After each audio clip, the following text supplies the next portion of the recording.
Hello दोस्तों, इस video में हम बात करेंगे मेंटल हेल्थ डोज नंबर 3 के बारे में। यह है सेल्फ कंपैशन यानी स्व करुणा। दोस्तों, अपने आप पर ही करुणा भाव विकसित करना, इसे हम सेल्फ कंपैशन कहते हैं, स्व करुणा कहते हैं। दोस्तों, इस वजह से क्या होता है कि आपके पास्ट में यानी आपके अतीत में आपके साथ जो भी चीज़ें हुआ है उसको सच्चे दिल से सच्चे मन से अपने आप को क्षमा करना, अपने आप को क्षमा करके करुणा भाव विकसित करना, ये सेल्फ कंपैशन होता है। इस वजह से आपके जो भी अतीत में यानी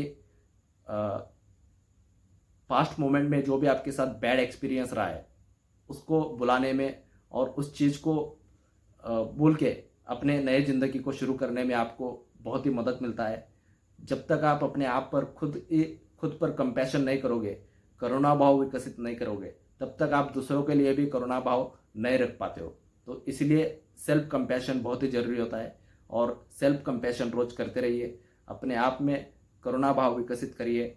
इससे आपको अपना मेंटल हेल्थ अच्छा रखने में, अपने मेंटल हेल्थ में सुधार लाने में भी मदद होता है। तो दोस्तों, आज बस इतना ही रहा। ये वीडियो आपको अच्छा लगा तो वीडियो को ज़रूर लाइक करिए और ज़्यादा से ज़्यादा लोगों को शेयर करिए ताकि वो लोग भी मेंटल हेल्थ के बारे में अवेयर हो पाए। और अभी तक आपने मेरे चैनल को सोशल मीडिया पे आपने फॉलो या सब्सक्राइब नहीं किया है तो ज़रूर सब्सक्राइब और फॉलो करिए। और कुछ कमेंट है तो कमेंट बॉक्स में ज़रूर कमेंट करके सजेशन दीजिए, फीडबैक दीजिए। इससे मुझे भी मोटिवेशन मिलता है और भी अच्छे से अच्छा कंटेंट आपके लिए मैं बना सकता हूँ। और ऐसे ही आपका प्यार बरकरार रखिए। फिर मिलेंगे हम नेक्स्ट वीडियो में। तब तक बाय बाय, टेक केयर।